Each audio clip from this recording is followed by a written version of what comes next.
A word of warning. This episode contains mature language depicting instances of sexual, physical, and/or emotional abuse of children.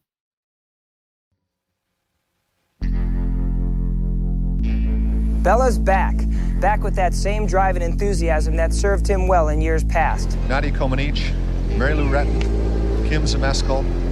Could he be doing it again? He now begins his quest for the 1996 Olympic Games in Atlanta. You said you retired, but you're coming out of retirement. Well, what's making this decision? Well, now I'm back again, and looks like I'm going for another 1996 Olympic Games. Atlanta, probably the most exciting one for the United States.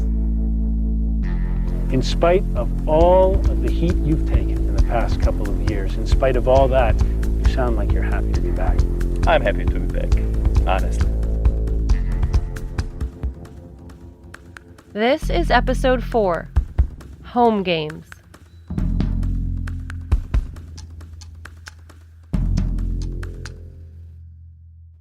Bela Karolyi had come out of retirement to coach a new young gymnast with huge potential. Dominique Moceanu getting ready, the youngest national champion ever. Watch this little wonder explode into the air. Dominique Moceanu drew instant comparisons to the athlete who had launched Bela to international prominence 20 years earlier. This 14-year-old is being compared to Nadia Comaneci. Her coach Bela Karolyi, and she also comes from Romanian parents. Dominique became the national champion at just 13 years old. And as a 14-year-old at the World Championships in 1995, she and her coach were both in the spotlight. He is an interesting character and has been criticized a great deal in the past couple of years. He's very tough on gymnasts, as he is on his new superstar, 14-year-old Dominique Moceanu. She is the youngest national champion in the history of the United States. For a young athlete, she has tremendous confidence on this event. Back handspring, layout, 3 layouts. And in Bela's own words, she is showing no fear. At the 1995 World Championships, Dominique took silver on the balance beam and was the top all-around finisher for the U.S. She's just so young, but doesn't seem to be bothered at all by the pressure of her very first World Championships. And that's what's so neat about Dominique. This is fun to her. She really enjoys what she's doing. Bela and Martha saw an athlete who could take them back to the top. They set their sights on the 1996 Olympics in Atlanta. Is 96 Olympic all-around champion within your grasp? I hope so. I'm, going to train for it, and I hope so. Dominique is special, I would say, one of a kind. And not just because her God-given physical abilities, which are excellent, but because her personality and the way how she's thinking about the sport. She is a little tiger behind her big wide smile. Bonnie was covering Olympic sports for the Chicago Tribune when Dominique became the newest Karolyi hopeful. I went to Houston in the spring of 1996 to do a story about Dominique, and I had a chance to interview her father, Dumitru. He had been a talented junior gymnast in Romania, but his parents forced him to give it up to finish his education. Before Dominique's father even met her mother, he had made up his mind that his first child was going to be a gymnast. So Dominique was born into those expectations. So when Dominique was 6 months old, he took her out to the backyard, he put her hands around a clothesline, and he waited to see if she would hang on. And she did. Dumitru revered Bela Karolyi as a maker of champions, and he was dead set on having Dominique work with Bela. The parents of Dominique Moceanu first sought out Karolyi's tutelage when she was just 3 years old. Karolyi told them to call back when she was 10. They called. Most of us covering Olympic sport at that time weren't old enough to have been around Nadia in 1976, and now here's her reincarnation walking around. History was repeating itself with this guru and this little girl, and it was an irresistible storyline. But it wasn't just the media who looked at Bela's return as an opportunity. I saw the Karolyis at a competition with Dominique Moceanu. Kerri Strug had been left stranded after Bela retired at the 1992 Olympics. In the 3 years since, she'd battled a series of injuries while constantly switching gyms. But she couldn't find a coach who motivated her the way Bela had. I told my parents that since they were out of retirement, I wanted to return. Kerri's parents were hesitant. They remembered how much she had struggled with Bela's aggressive coaching style and training demands. But Kerri was adamant that she needed the Karolys, and she needed this second chance to prove herself. I wasn't hesitant. I was most comfortable under the Karolys' watch. I knew this was my last Olympic Games, and I wanted to be prepared. So Kerri returned to Texas with her parents. We went out there and visited with them and set some guidelines and expectations. I started training with them. Kerri's dad had a talk with Bela and Martha before they came, and they're like, you're not going to treat her like you had in the past. You're a little kid, you can't treat her like you used to. She won't last. Like, she won't be able to handle it. 14-year-old Dominique Moceanu was envious of her new training partner, 18-year-old Kerri Strug. So I always felt like she was a bit more babied because of that. Bela had spent the past decade improving the training facilities at his ranch. Things were still pretty rustic, but the Karolys liked the lack of distractions. So instead of training their Olympic hopefuls at their state-of-the-art gym in Houston, he and Martha brought Dominique and Kerri out to Huntsville. And it was just Kerri and me throughout that summer, right before we went to the Atlanta Games. We had to live at the ranch. And the equipment was subpar. It wasn't really the best equipment. Our legs were dead. I think it's like legendary between all the Karoly gymnasts that floor was so hard. And we're like, if we can do it here, we can do it anywhere. The two of us were in this little cabin, and there was 3 bunk beds, 1 bathroom, a kitchen, and a couch. There was a TV with like 2 channels, and it was steps away from the gym. And you would hear Bela's 4-wheeler and know that it was time to get out that door, go to the gym. Once again, Kerri Strug found herself playing second fiddle, training alongside the Karolys' latest it girl. I was 18. I was no longer 13, 14 years old, and I don't think the expectations were as high for me from the Karolys as they were for Dominique. She was kind of the shining star, and I think in some ways I was jealous of her that she was, the next Nadia Comaneci and had all this attention and had done so well and had this family that was always in the gym supporting her. Kerri only saw what was on the surface. Dominique's parents lived in Houston and were always around, always checking in. They were close with the Karolys, who knew they could use the Moceanus to help control Dominique. To Kerri, that attention looked like support. To Dominique, it felt oppressive. One day I was in the middle of my nap at the ranch when I hear the door open up. Dominique woke up to see her father standing in her and Kerri's room. I'm just kind of dazed, and I'm just like, what's going on? He pulls me by my ear, and he wakes me up and pulls me out of the bed. And he's just like, what are you doing? How come you're not working hard? He's speaking to me in Romanian. Dominique Moceanu led his daughter to the house and into the Karolys' den, where her mother, Bela, and Martha were all waiting for her. Then my dad starts going at me like, why were you not working hard? What are you doing? Why are you eating what you're not supposed to? And I'm like, what are you talking about? I was so terrified. I'm like, I better just not say anything because I'm in trouble anyway.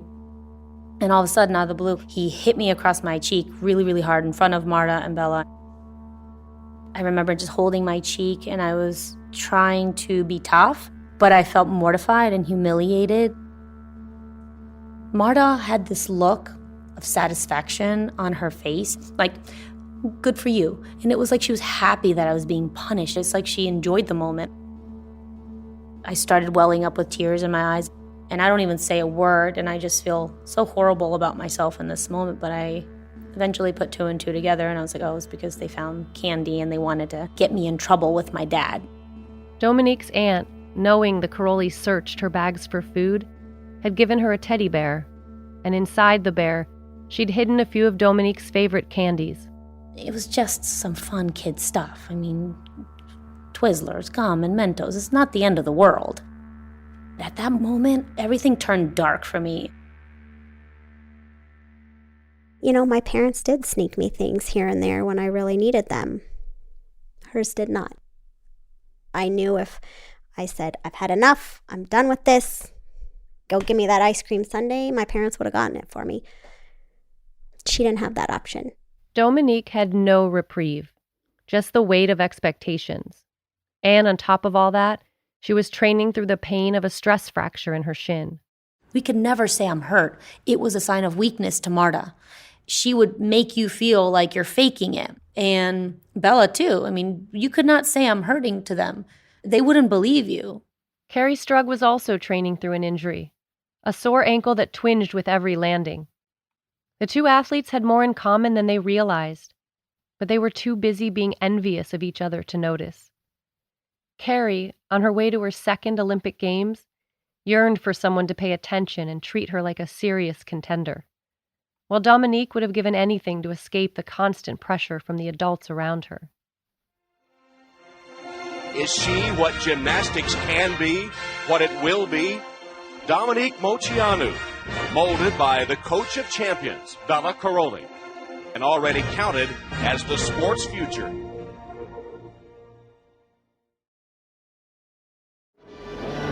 Welcome to Atlanta's Olympic Stadium for the opening ceremony of these Centennial Olympic Games. The 1996 Summer Olympics were on home turf, just as they had been when Mary Lou won gold in 1984. This time, the U.S. women came in as a favorite. The women's team competition is still one day away, and already things have gotten wacky. The marketers have gotten a hold of this thing. They are calling the women the Magnificent Seven, so they have hats and t-shirts with Mag 7 emblazoned on them. I understand the keychains are next. Marta Caroli, not Bela, was named head coach. But it was truly just a matter of optics. Everyone knew Bela and Marta were a package deal. Bela personally coached two of the U.S. athletes, so of course he would be there on the floor. It was a win-win. NBC got Bela mugging for the cameras. With both these guys, here's Bela. You gotta get your palinka for this. What did we do? And USA Gymnastics got Marta's ironclad organization behind the scenes. Marta Caroli, a lot of people don't even realize he's married for 25 years. He's been married to this incredible tiger of a woman who is the gymnastic coach. And both Bela and Marta were laser focused on bringing home gold.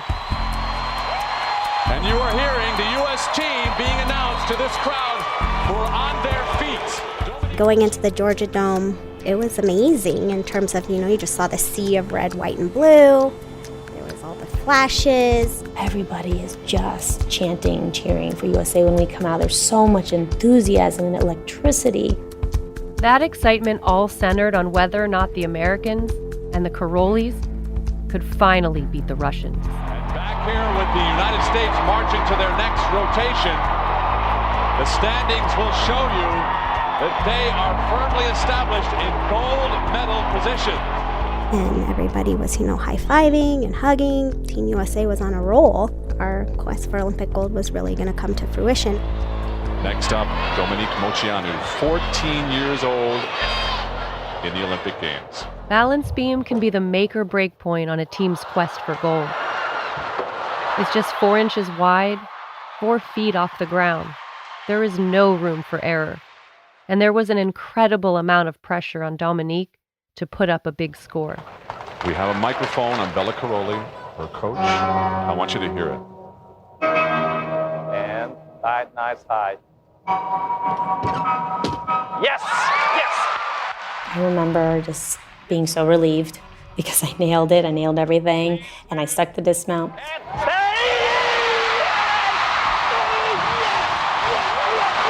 It is moves like that that will win Team USA their first gold medal. Dominique Moceanu, one of the youngest Olympians of all time, was leading the U.S. march to gold. Standings after 3 rotations of 4. The United States is in gold medal position. They have widened their lead over Russia. The Americans held the lead, but hadn't knocked the Russians out of gold medal contention.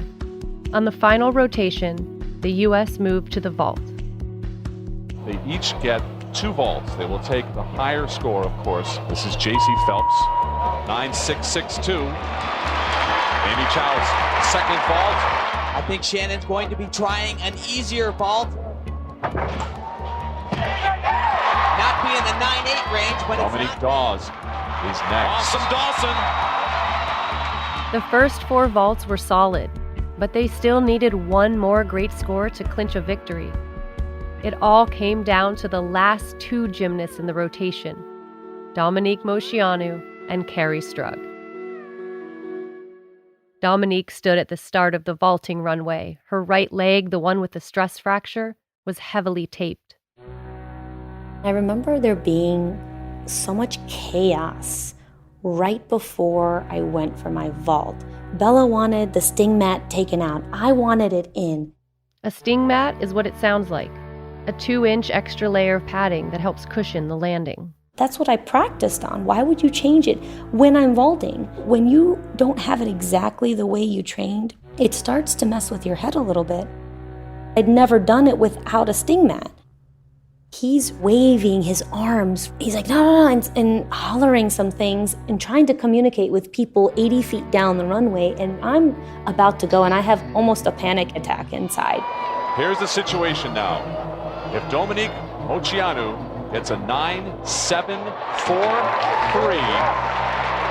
then the American team will be a lock for the team gold. That would win the gold medal. Whoa!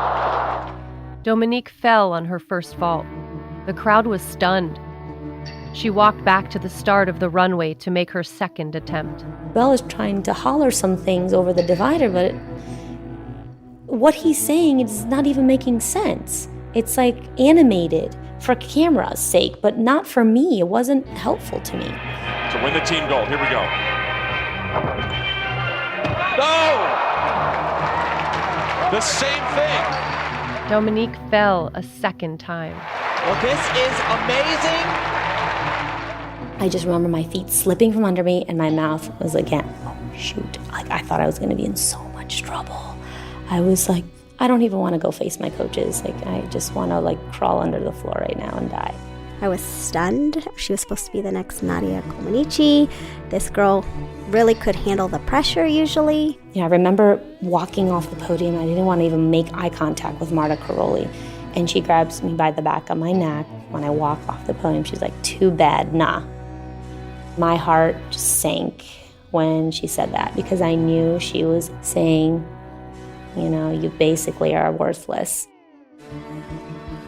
So Kerri Strug, it is up to her. If she can score 9.493 and to see her parents in the stands or better, then she will win the team gold for the USA. She's the last to go. She's the only one who can do it.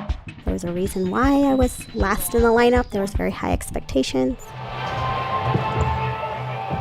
Oh! 3 falls in a row for the Americans. Falls short just like Moceanu. I was embarrassed. You know, this is the Olympics. Wait, she is limping. Kerri is hurt. I knew something was wrong. I felt like my ankle was out of place. Kerri Strug is in trouble. She just stumbled there. She either turned her ankle. Kerri flexed her ankle and pointed her toes and hopped from one foot to the other as she made her way back to take her final vault. She didn't hesitate. She didn't call to her coaches for help.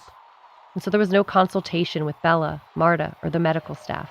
Up until the vault, it looked like the Americans would be a lock. Her first score, 9.162, not high enough. She knows what to do. She will go, and she is ready. My teammates had done their part. I can't imagine, unless I had to be carried off, not at least trying again. Bela is over there from the divider, like, you can do it, Kerri, you can do it. And it was silly, Bela just saying, you can do it. Kerri steadied herself and visualized perfect execution. I said to myself, you can and you will do this. Yeah, you can do it. Don't worry about it. Kerri charged down the runway, did a round off onto the springboard, and a back handspring onto the vaulting horse. Raise your arms, stretch out as far as you can, snap down hard. Rotating 1.5 times in the air. Keep your arms by your ears, tight turn.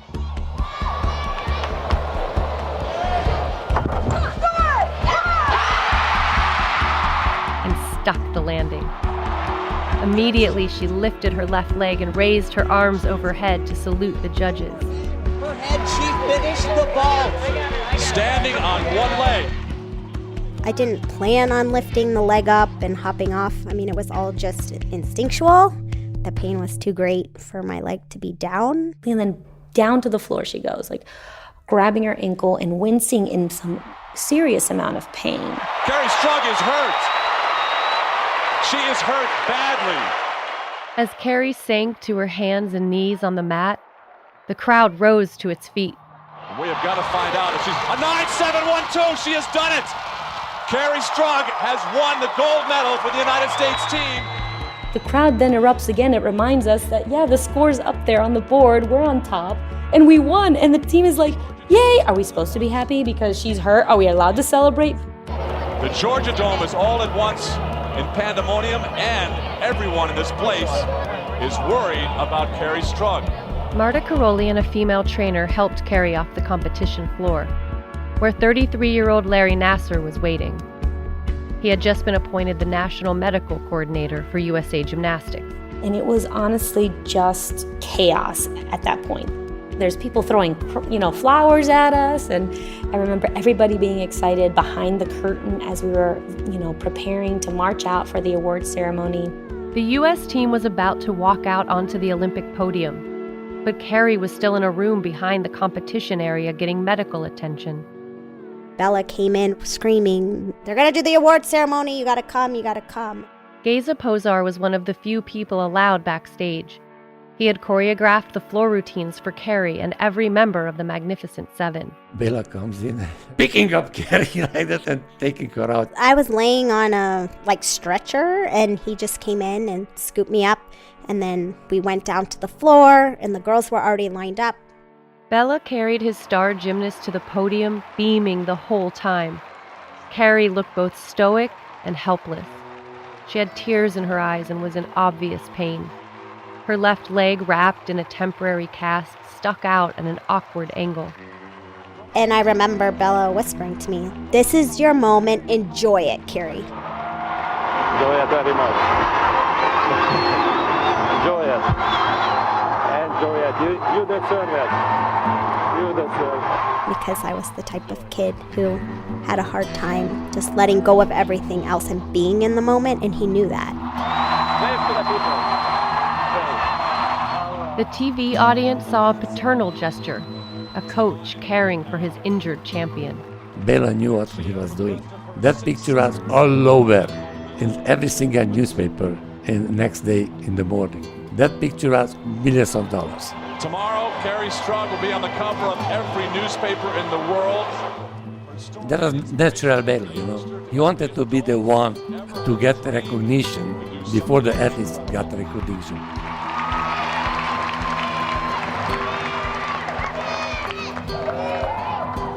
It was so Bela. It was so Bela to do that, but it's absolutely understandable. Houston Chronicle reporter John Lopez was watching from press row in the Georgia Dome. He'd been covering both Kerri and Bela for years. He's got that top hat P.T. Barnum streak in his soul, and it's never going to leave. I mean, there's no question. He knew that this was his moment too, and maybe that's unfair, but in his heart, he really felt like Kerri needed to be carried out there because she deserved it and she earned it. He loved what she did. She was always overshadowed. He was always like, Kerri, she's always been in the background. So he knew, her struggles. So the romantic in him was like, we got to carry her out here. And then the kind of the flamboyant salesman in him was like, hey, I'm going to carry her out there. So it was both things. There's no question that he was the face of USA Gymnastics, and he did like the cameras, but I think that benefited all of us, to be honest. The most important, the United States of America became the #1 powerhouse in women's gymnastics. Yeah! The U.S. had won the team gold. They were, as Bela had proclaimed, the #1 powerhouse in women's gymnastics. And Kerri was their new #1 star. She hadn't known this when she sprinted down the runway to take her final vault, but the U.S. had already clinched the gold. Dominique didn't know that. The fans in the arena didn't know. The millions of people who would watch a tape-delayed broadcast wouldn't know. But once the final Russian score posted, the math showed that Dominique's score, despite her 2 falls, would have been enough.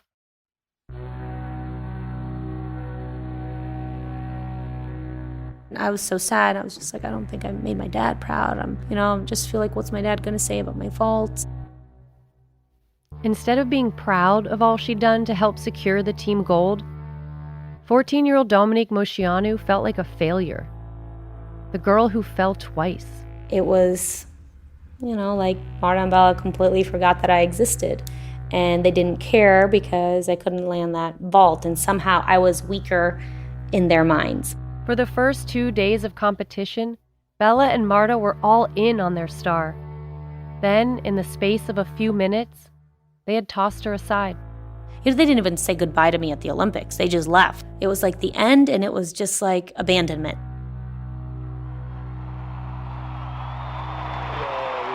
Bela and Marta Karolyi, husband and wife, and what a coaching team they are.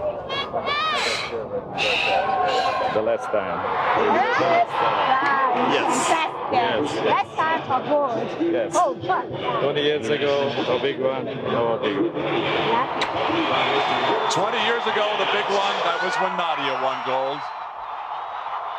And I think I heard them say, Tim, that they're retiring. This time, it was for real. The Karolyis were leaving elite gymnastics on their own terms, on top.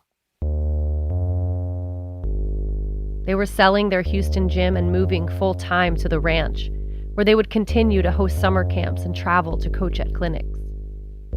USA Gymnastics was riding an all-time wave of popularity. The women's team final was the highest-rated night of Olympic coverage in 20 years. The Magnificent Seven landed on the Wheaties box. They did exhibition tours. And the world at large couldn't get enough of Bela. You Can Do It was everywhere. It even got the Saturday Night Live treatment. Come, Kippy, come on. You can do it. You can do it. No, I can't. Do it, Kippy, do it. Wait, you hearing me? No.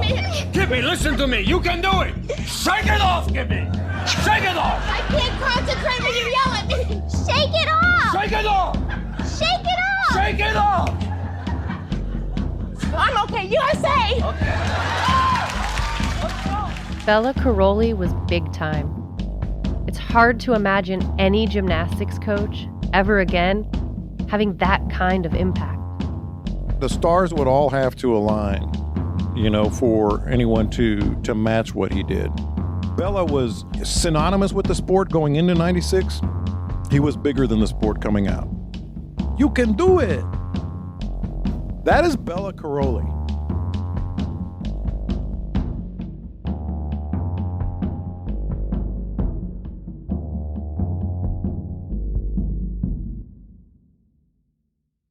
If you or someone you know has been subjected to sexual assault or abuse and you would like more information or support, these hotlines can help.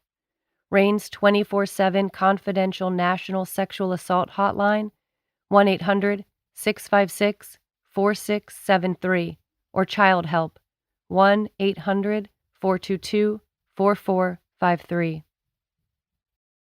Coming up on the next episode of Heavy Metals. I must be pretty good because I get to meet Bela and Marta. It was the epicenter of where Olympic athletes were being made. After that first camp, people really took a psychological turn for the worse. I felt motivated by fear. This is straight out of the book of Romania, Eastern Bloc gymnastics coaching. They were all watching every turn we took. We were under a microscope. The only way I can explain this place is it was kind of like prison. It was just complete control. I was stripped of choice. I was told what to eat, what to wear, how to think, don't speak.